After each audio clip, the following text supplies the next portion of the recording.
My life, like many of yours, is filled with lots of wonderful things to include working, writing, creating, gardening, exercising, and cooking. Yes, cooking. I'm on a mission to change the way we see, experience, and relate to food. The concept of Sankofa reminds us to go back and fetch what was essential for maintaining a quality and wholesome lifestyle and apply it to modern day practices. So, would you like to join me at the table?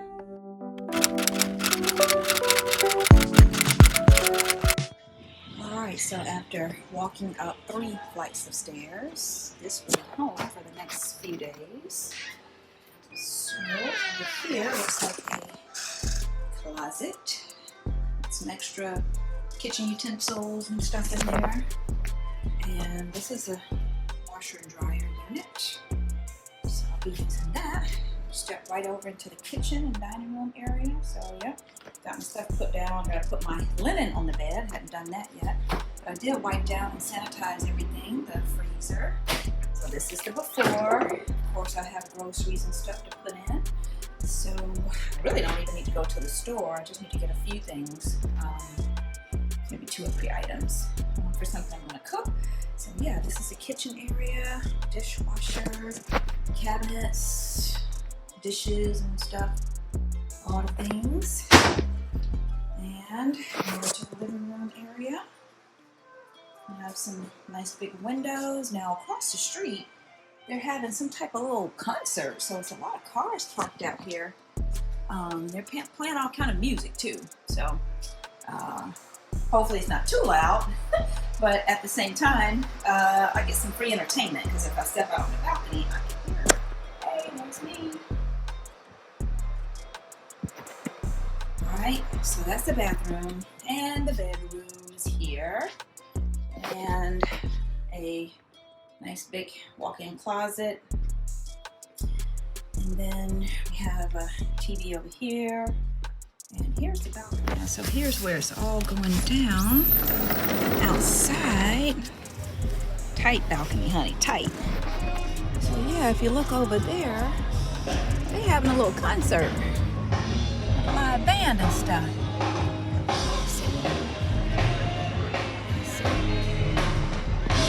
Right there. Now they're playing Sweet Thing by Shaka Khan and Mary J. Blige. Nice. I might walk over there once I get everything unloaded, because yeah, no elevator, honey. Gotta go back up them 3 flights of stairs.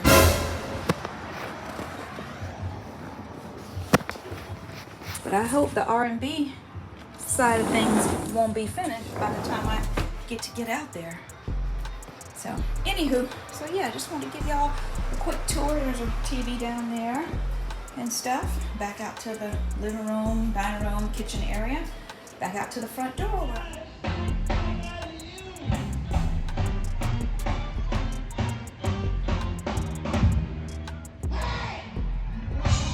And family, we made it over to the music festival, and I got a little picture with James Brown himself. Well, almost James Brown. The sea of the land. And if you come looking for sweet potatoes and... I was about to ask, how's the farmland out here like? Oh, this is a great farmland. Oh, good. This is, you got to understand, this is right near the creek. This is not all sediment here.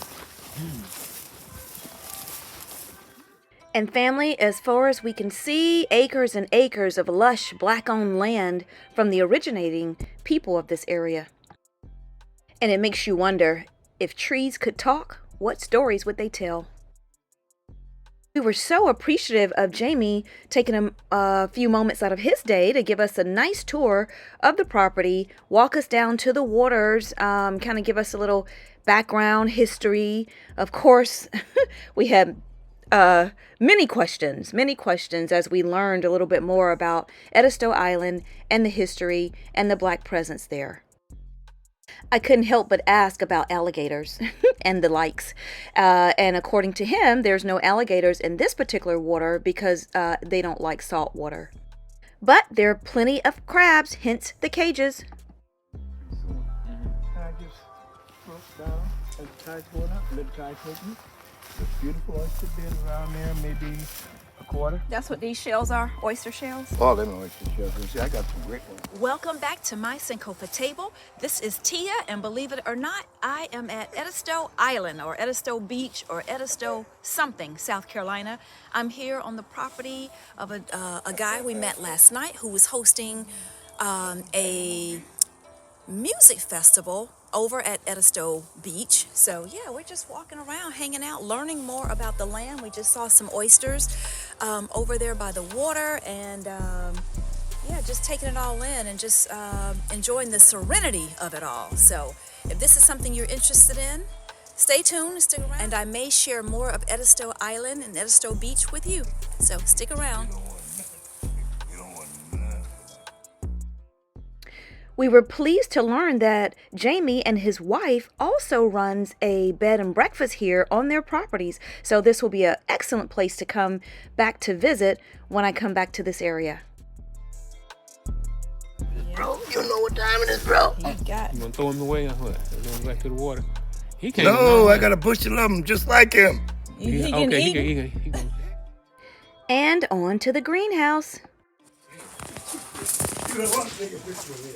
I got plans right now. I'm trying to. Oh, wow.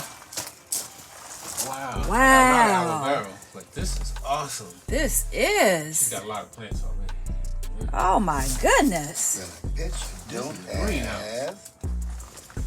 Here. Aloe and snake plants and... What's the most unique one of the unique ones you got? Wait a minute. That aloe bloomed? Yeah! Uh-oh. Wow. You never seen that? No.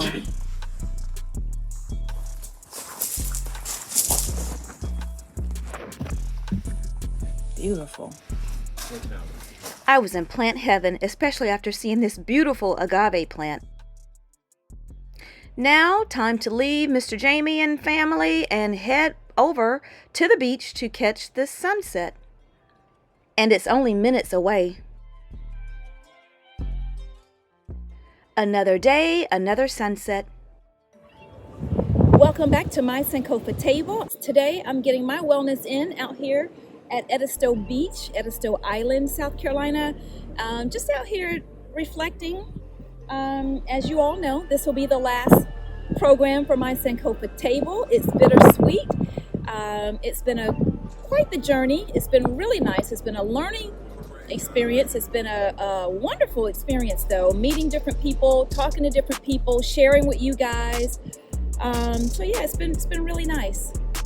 When I first started my Sankofa table, the main intent was to do it for 1 year, just to share things that I guess learned over my, at that time, 5+ years of being a vegan and caring a little bit more about my health and wellness. So I just wanted to share as much as I could with the audience, with the listeners, with friends, family, strangers, whoever would really listen. 1 year turned into 2 years. And so this is where we're at the end of the road here.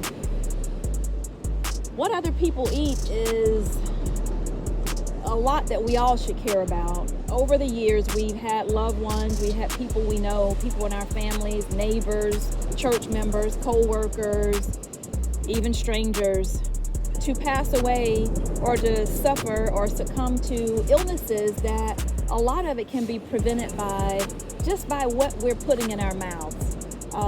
I've done several programs on reading ingredients, different tips on what we can do to make sure that we're being mindful of our health and wellness, things we can do ahead, things we can do when we travel.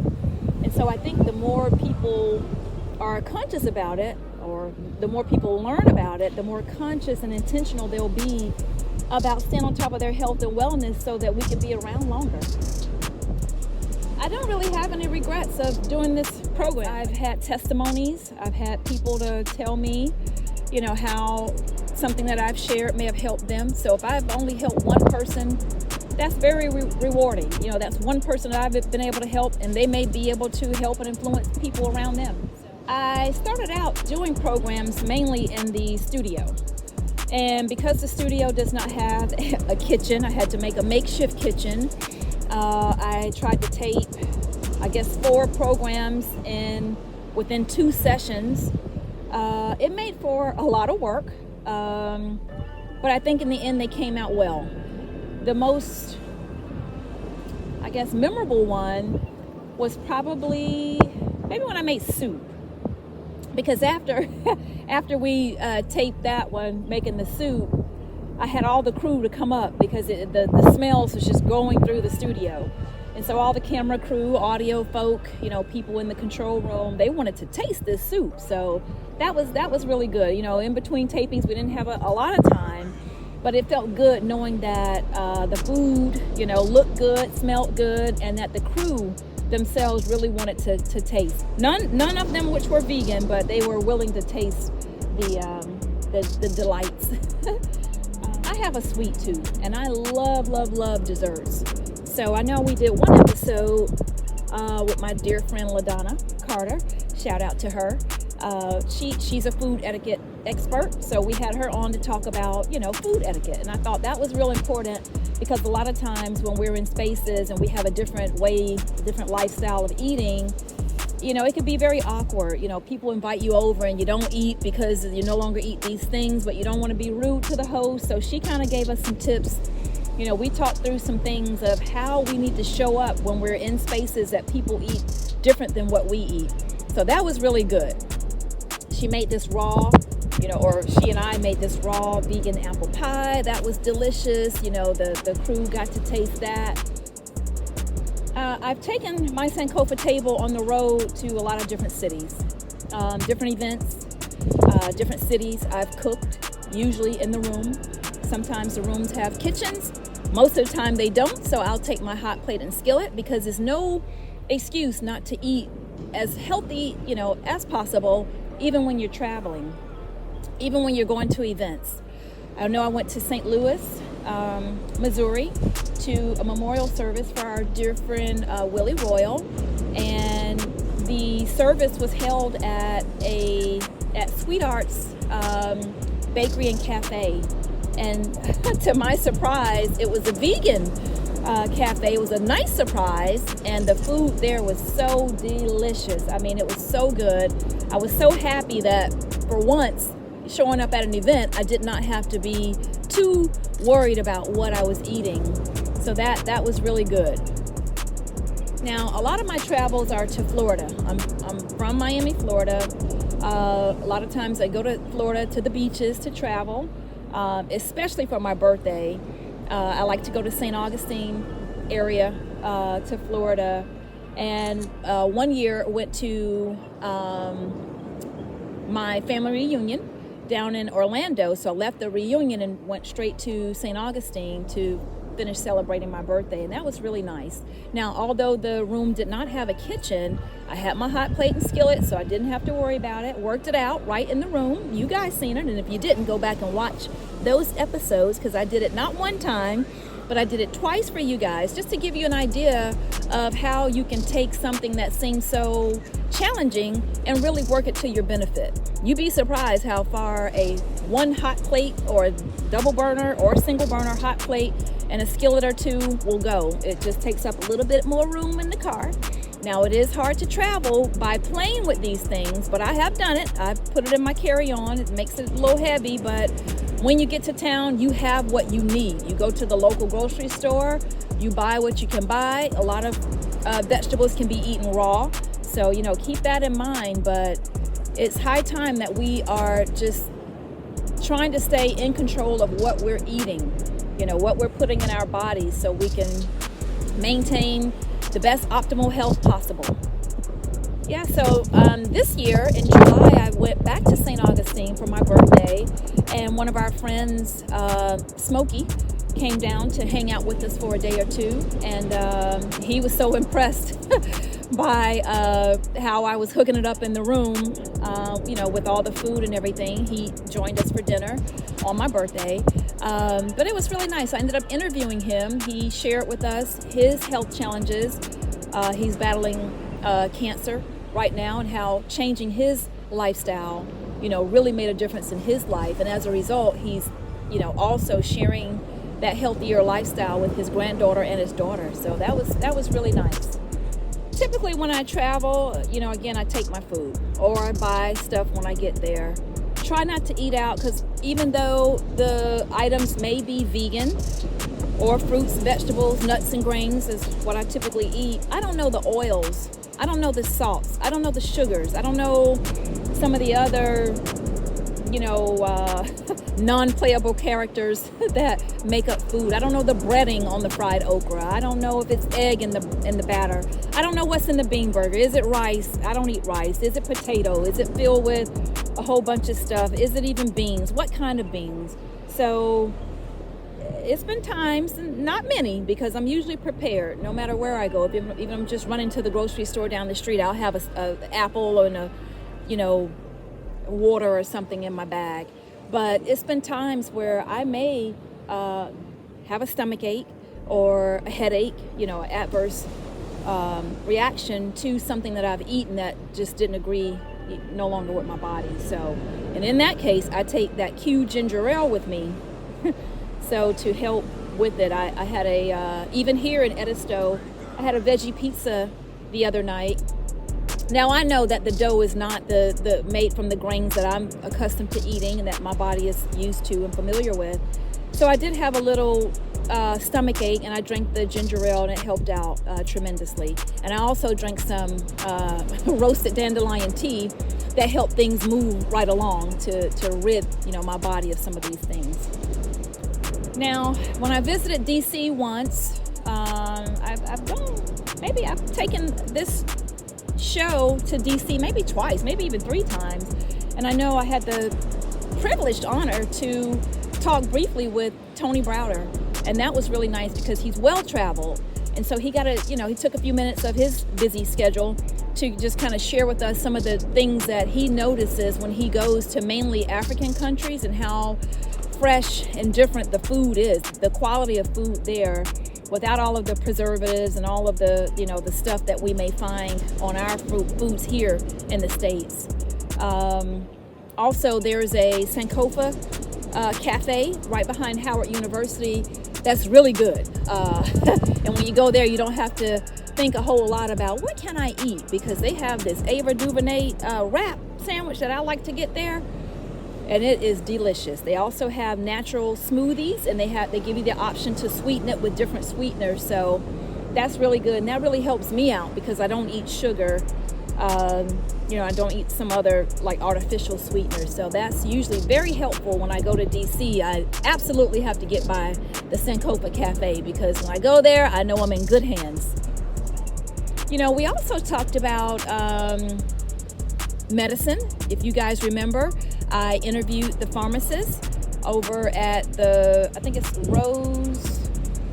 Rose Pharmacy and Boutique or something. And that was really interesting. I learned a whole lot about medicine and how things are mixed up and different terminology. So if you guys didn't watch that episode, go and watch that episode and learn about the boutique pharmacies that are out there. It's not many as it used to be, apothecaries, because she gave us some really, really good information. All of these episodes I'm telling you guys to go back and watch. They're out there forever and a day on YouTube. So just go to YouTube and look up, do a search on my Sankofa table or on my name, Tia Capers. You'll find those archive episodes out there. Feel free to comment, subscribe to the channel, hit the like button, share it with other people, and just try to spread health and wellness information as best as you can. Everybody's not going to be vegan, and that's okay. But I think we all can cut back, and substitute right where we are. We don't have to wait and start, at a certain time. You can start today. You can switch out your table salt today. You can switch out your sugar today. You can switch out your bread and grains today. There's a lot of things we can do today. We can stop with the artificial dyes, colors, sweeteners, flavors, and all the other extra stuff, things we can't pronounce, things we don't know about. We can do that today. We can, if we're eating meat 3 times a day, you can cut back to 2 times today. You can cut back to 1 time. You can cut back to 3 times a week. We can substitute some stuff today and cut back today and cut out today. We don't have to wait. We don't have to look at and see what somebody else is doing. We can set our own goals for our lifestyle, our own health and wellness, and make a difference today. And once you take that first step and be intentional about it, be, I guess, disciplined about it, you'll feel better and better, and you'll want to do more and more. So as we go into this new year, I encourage you all to be more intentional and do the best that you can do and set a good example for not just yourself, but for others that are coming behind you. Keep in mind that a lot of products in the store, they look all nice and shiny and colorful, and they may even say natural, and that's for your entertainment, so to speak. And you flip that thing over on the back and you read for your education. You read what those ingredients are. You read the calories. You read the serving size. You read all the little things in the fine print to make sure you're consuming things that you want to consume. If you can't pronounce those ingredients, as I've said before, take out your smartphone, your smart device, your smartwatch, whatever it is you have, look them up. Look them up, because some of them are made in the lab, which means they're not going to offer you the nutritional value that you might think it's going to offer you. It may even deplete the minerals already in your body. It may take away. So make sure you're reading, and most of that stuff we can't even pronounce anyway, so that tells you already that it's a chemical. It's some chemical or something made up. It's not something natural that you're familiar with.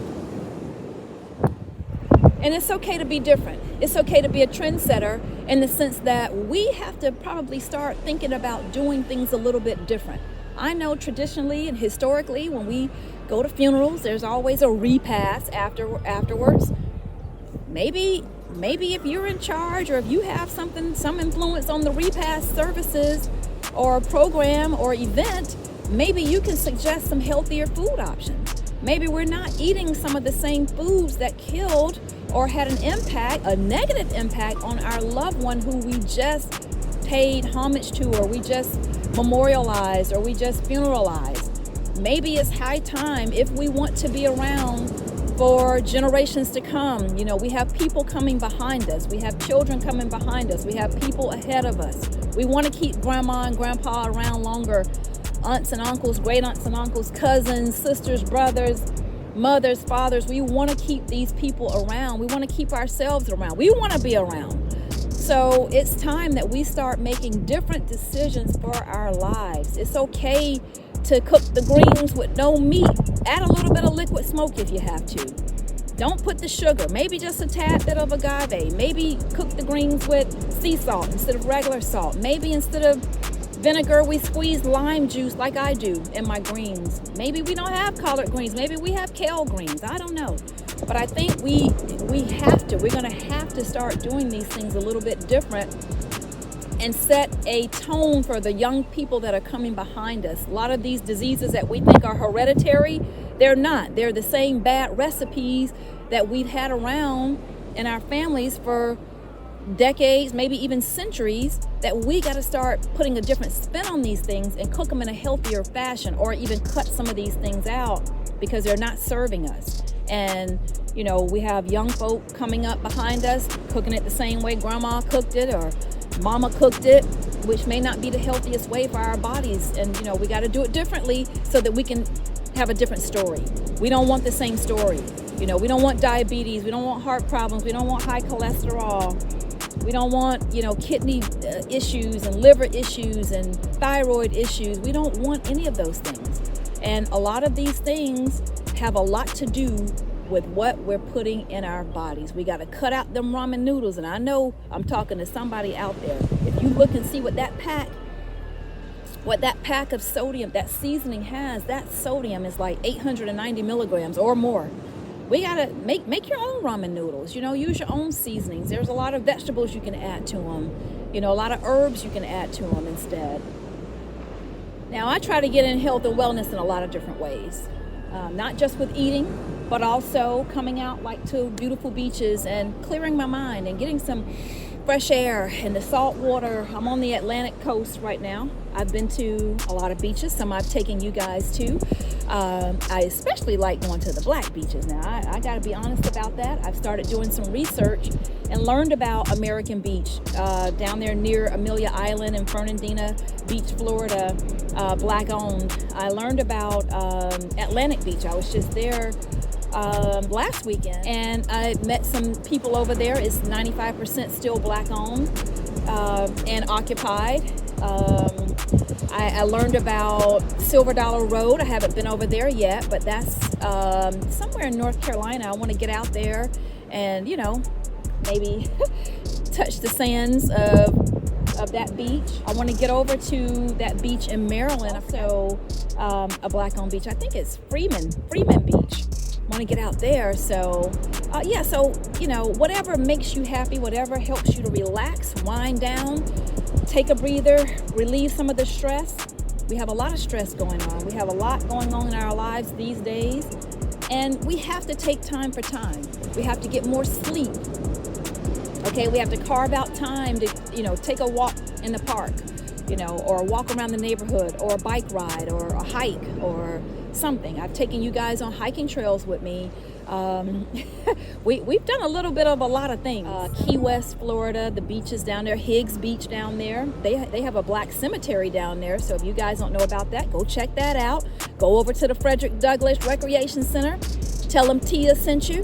I donated some books over there. Y'all know I'm a children's book author as well and a jewelry designer. So I try to leave a little pieces of me, different places I go. But I try to get to the beaches when I can, as often as I can, even in the winter, even, the fall, winter season. Right now, it's almost 70 degrees out here, but let me tell you, the first day I got here, it was cold. Even yesterday, it was so cold. So today is really the first day I've gotten this type of sun. So I'm just sitting here taking in this vitamin D and talking to y'all and trying to say my goodbyes. When I first got out here to Edisto Island, checking in the resort, we heard music, so we walked over next door to a little marina area, and there was a music festival, and I think this was the first annual one, and I got a chance to meet the guy who put on the festival. His name's Jamie. He lives in this area, lo and behold. I was so glad to have met him because I wanted to know more about the black historical presence here. I did a little research, and I know there's a Native American presence here. There's a 400-plus-year-old shell mound through some park. You have to take a little short hike. The last time I visited this area, we did do that. But there's a museum here with a lot of black history. But so was so happy to meet Jamie. He invited us over to his home. We walked the land. His land backs up to some water, where he gets all of his crabs and everything from fish and everything. So it was really interesting going out there and learning more about this area, the black history presence of this area. So with that being said, here is where I say goodbye, farewell. I say thank you for coming along this journey, allowing me into your televisions, your computer screens, your phones, cell phones, or what have you, to share a little bit of health and wellness with you. So it is my hopes that you guys will take away at least some nugget or two or three with you, as you continue on your journeys. And just remember, we have to be more intentional about what we put in our bodies. Just point blank, period. Cut back, cut out, substitute, and be well. So this has been today's episode of My Sankofa Table and our last episode of My Sankofa Table. So I bid you guys farewell. Thank you for everything, and we will see you at the table. Bye. Special thanks to all of the volunteers who have helped make this program possible over the last couple of years, and especially Theatri TX Green for directing pretty much every single episode. Much appreciated. Thank you. And special thanks to Jordan and Josiah Capers for the complimentary beats for most of these episodes. And to the Public Access 21 studios and staff.